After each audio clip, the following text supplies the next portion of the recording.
चलिए अब खबरों को तेज अंदाज में देख लेते हैं। जयपुर नगर निगम चुनाव के नतीजे घोषित हो गए हैं। यहां बीजेपी और कांग्रेस के बीच कड़ी टक्कर दिखाई दी। हेरिटेज नगर निगम में कांग्रेस ने 47 सीटों पर कब्जा किया, जबकि 42 सीटों पर बीजेपी ने बाजी मारी। वहीं 11 सीटों पर निर्दलियों ने जीत दर्ज की। वहीं जयपुर ग्रेटर निगम में बीजेपी ने स्पष्ट बहुमत हासिल कर लिया है। यहां 150 वार्डों में अब तक बीजेपी ने 88 सीटें हासिल की है, जबकि कांग्रेस को 49 सीटें मिली है। वहीं अन्य ने 13 सीटों पर जीत हासिल की। निगम चुनाव के नतीजे आने के बाद मंत्री प्रताप सिंह खाचरियावास के घर समर्थकों का जमावड़ा लगा। कांग्रेस उम्मीदवार और उनके समर्थक प्रताप सिंह के बंगले पर पहुंचे, उन्हें माला पहनाकर खाचरियावास का स्वागत किया। जयपुर के हेरिटेज नगर निगम के वार्ड नंबर 41 से कांग्रेस ने बाजी मारी। यहां कांग्रेस के आरिफ खान को जीत हासिल हुई। जयपुर के हेरिटेज नगर निगम के वार्ड नंबर 91 से बीजेपी ने जीत का परचम लहराया। यहां बीजेपी के श्याम सुंदर सैनी ने जीत हासिल की। जयपुर के ग्रेटर नगर निगम के वार्ड नंबर 102 में बीजेपी के महेंद्र शर्मा ने सिर्फ 3 वोट से जीत हासिल की। जयपुर के ग्रेटर नगर निगम के वार्ड नंबर 101 में बीजेपी को जीत हासिल हुई। यहां बीजेपी के मोतीलाल मीणा ने बाजी मारी। गुर्जर तीसरे दिन भी लगातार पटरियों पर है। मामला लंबा खिंचता हुआ नजर आ रहा है और इसका सीधा असर पब्लिक ट्रांसपोर्ट पर पड़ रहा है। NWR ने 10 ट्रेनों का रूट बदला है, जिससे यात्रियों को खासी परेशानियों का सामना करना पड़ रहा है।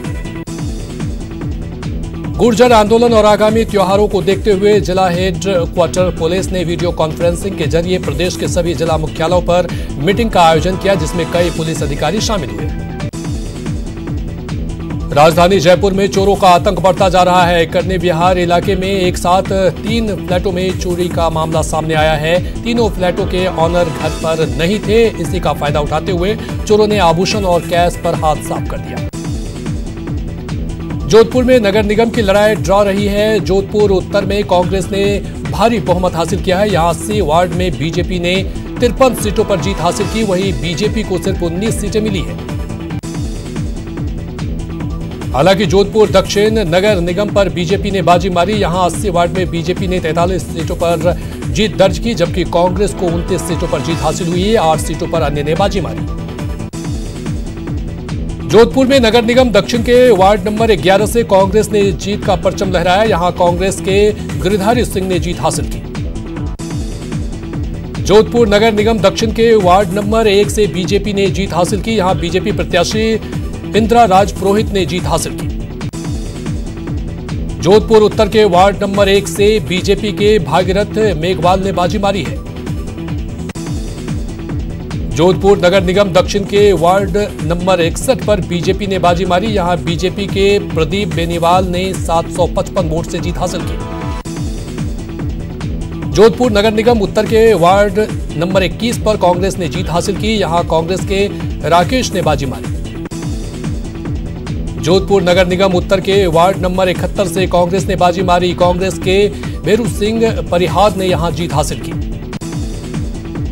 जोधपुर नगर निगम दक्षिण के वार्ड नंबर 2 में बीजेपी की जीत। बीजेपी प्रत्याशी दलपत वैष्णव ने जीत हासिल की।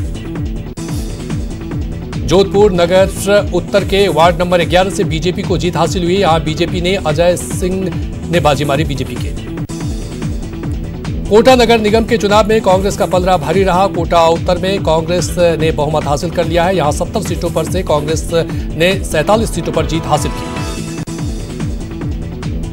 वहीं कोटा दक्षिण में किसी को स्पष्ट बहुमत नहीं मिला है। यहां 80 सीटों में कांग्रेस को 36 सीटें मिली है, जबकि बीजेपी को 36 सीटें मिली है। वहीं 8 सीटों पर अन्य ने जीत हासिल की है।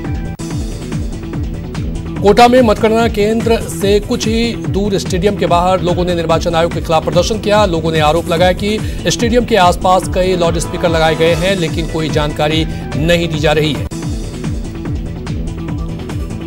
काउंटिंग के दौरान कोटा में हंगामा हो गया। मतगणना केंद्र JDB कॉलेज के बाहर जीत के जश्न के दौरान लोगों ने बैरिकेडिंग तोड़ दिया। इस दौरान लोगों की सुरक्षा कर्मियों के साथ धक्का मुक्की भी हुई।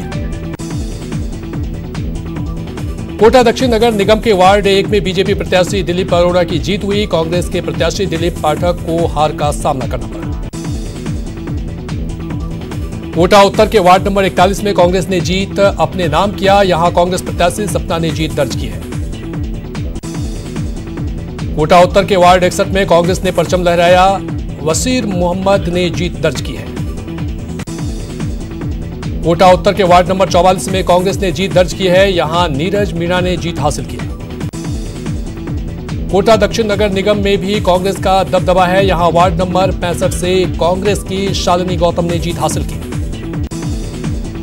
कोटा के वार्ड 62 से जीत हासिल करने वाली बीजेपी प्रत्याशी रेखा गोस्वामी को समर्थकों ने कंधों पर उठा लिया और सोशल डिस्टेंसिंग की जमकर धज्जियां उड़ाई। भरतपुर में गुर्जर आंदोलन अभी भी जारी है। गुर्जर समाज ने बयाना हिंडौन मार्ग पर जाम लगा रखा है और दिल्ली मुंबई रेल लाइन पर कब्जा कर रेल संचालन ठप कर दिया है। भरतपुर में गुर्जर समाज ने 6 सूत्री मांगों को लेकर एसडीएम को राज्यपाल के नाम ज्ञापन सौंपा। भरतपुर की ढीक पुलिस ने 2 कैंटर गाड़ियों को जब्त किया और उन गाड़ियों में भरकर ले जा रहे 40 से अधिक भैंसे और उनके बच्चे को मुक्त कराया। भरतपुर के कुम्हेर के कूटी नगला गांव के पास ट्रैक्टर ट्रॉली पलटने से एक महिला की मौत हो गई, जबकि 11 महिलाएं घायल हो गई। बताया जाता है कि सभी महिलाएं जड़कोर धाम जा रही थी। भरतपुर के ढीक के आव गांव में खेल मैदान में रखी कबाड़ी आग लगने से 45 ट्रॉले कड़वी राख के ढेर में तब्दील हो गया। वहीं रविवार गांव गरवाली में आग लगने से 15 ट्रॉले कड़वी जलकर राख हो गई। भरतपुर के बयाना इलाके में बंदरों ने आतंक मचा रखा है। यहां बंदरों ने एक शख्स देवीराम पर हमला कर दिया। बंदरों के हमले से देवीराम गंभीर रूप से जख्मी हो गया। भरतपुर में शिक्षा बचाओ संयुक्त संस्थान में 11 लाख लोगों के सामने रोजगार का संकट खड़ा हो गया है। भरतपुर नगर निगम के कई पार्षदों के खिलाफ कोरोना गाइडलाइंस और धारा 144 के उल्लंघन के आरोप में केस दर्ज किया गया है। इन पार्षदों ने सोमवार को निगम आयुक्त और मंत्री सुभाष गर्ग का पुतला फूंका था। भरतपुर में शरद महोत्सव के दौरान महाराष्ट्र का आयोजन किया गया। ब्रिज क्षेत्र के पारंपरिक लीलाओं को कलाकारों ने मंच के माध्यम से प्रस्तुत कर दर्शकों को भाव विभोर कर दिया। पंचायती राज चुनाव की तैयारियों के सिलसिले में उदयपुर जिला कांग्रेस प्रभारी जगदीश चंद्र ने पार्टी पदाधिकारियों के साथ बैठक की। बैठक के दौरान चुनाव की रणनीतियों पर चर्चा की गई। उदयपुर के बल्लभनगर थाना इलाके में अज्ञात वाहन की चपेट में आने से युवक की मौत हो गई। उदाखेड़ा गांव का दिनेश भील नाम का युवक पैदल अपने कुएं पर जा रहा था। उसी दौरान पीछे से वाहन ने युवक को टक्कर मार दी। उदयपुर के सवीना थाना इलाके में सोमवार की रात फायरिंग की जांच के लिए एफएसएल की टीम ने मौके का मुआयना किया। सोमवार को कुछ लोगों ने शंभू सिंह पर फायरिंग की। उदयपुर के सल्लूबर थाना क्षेत्र में एक लड़की ने जहर खा लिया, जिसके इलाज के दौरान मौत हो गई। पुलिस ने शव का पोस्टमार्टम कराकर परिजनों को सौंप दिया। उदयपुर के अमरपुरा पंचायत में घोटाले के आरोपों के बाद आज से जांच शुरू हुई। पूर्व सरपंच के खिलाफ ग्रामीणों ने शिकायत दर्ज कराई थी। राज्यसभा सांसद डॉक्टर किरोड़ी लाल मीणा के जन्मदिन पर उदयपुर के एमबी चिकित्सालय के डॉक्टरों ने फल वितरण किया। डॉक्टर धर्म सिंह के नेतृत्व में डॉक्टरों ने करीब 2 क्विंटल फलों का वितरण किया। उदयपुर में स्काउट एंड गाइड्स ने कोरोना जागरूकता अभियान के तहत चेतक सर्कल पर पेंटिंग बनाई और कोरोना से बचाव का संदेश दिया। उदयपुर के ऋषभदेव पंचायत समिति ने नया प्रयोग करते हुए शौचालय को रेल के डिब्बे की तरह बना दिया है।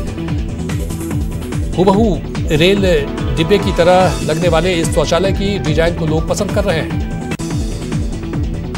उदयपुर में इस बार समय से पहले ठंड ने दस्तक दे दी है। मौसम विभाग ने कहा है कि इस बार उदयपुर में ठंड का असर ज्यादा रहने वाला है। पंचायत चुनाव को लेकर अजमेर जिला देहात बीजेपी की अहम बैठक हुई। जिला बीजेपी देहात अध्यक्ष देवी शंकर भूतरा की अध्यक्षता में हुई बैठक में चुनाव लड़ने वाले आवेदकों को लेकर मंथन किया गया। पंचायती राज चुनाव को लेकर कांग्रेस ने तैयारियां तेज कर दी है। अजमेर जिला के चुनाव प्रभारी मंत्री प्रमोद जैन भाया ने किशनगंज, पुष्कर और नासिराबाद विधानसभा क्षेत्र के कार्यकर्ताओं के साथ बैठक की। अजमेर में भी गुर्जरों का आंदोलन जारी है। अजमेर कोटा स्टेट हाईवे पर प्रतापपुरा के पास गुर्जर समाज के युवाओं ने प्रदर्शन करते हुए रोड जाम कर दिया।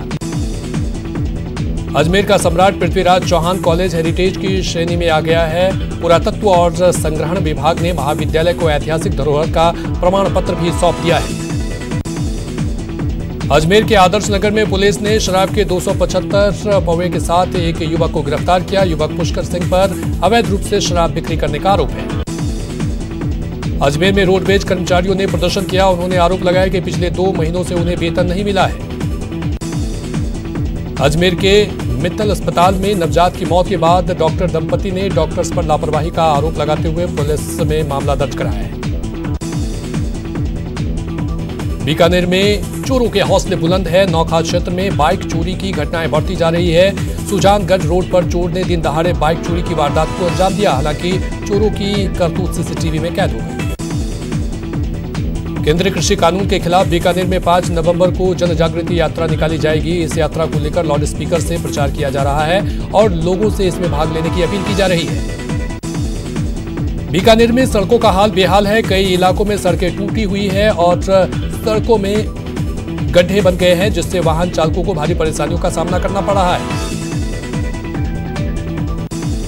बीकानेर की मंडियों में मूंगफली की आवक शुरू हो चुकी है। मूंगफली की आवक के बाद कृषि मंडी में रौनक देखने को मिल रही है। बीकानेर के लालगढ़ वायर हाउस के पास गेहूं भरे ट्रक पिछले 1 सप्ताह से खड़े हैं, लेकिन मजदूरों के अभाव में इन ट्रकों का गेहूं खाली नहीं किया जा रहा है। ट्रकों के खड़े होने से आवाजाही प्रभावित हो रही है। बीकानेर के कोविड सेंटर में सुविधाओं की कमी नजर आ रही है। हाल ये है कि सेंटर में ऑक्सीजन सिलेंडर भी नहीं है, जिसके कारण लोगों को खुद ही ऑक्सीजन सिलेंडर की व्यवस्था करनी पड़ रही है।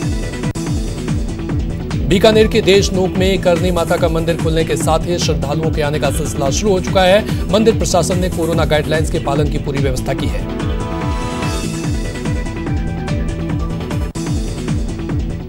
और यहां रुकेंगे एक छोटे से ब्रेक के लिए, लेकिन ब्रेक के बाद बात करेंगे गुर्जर आंदोलन की।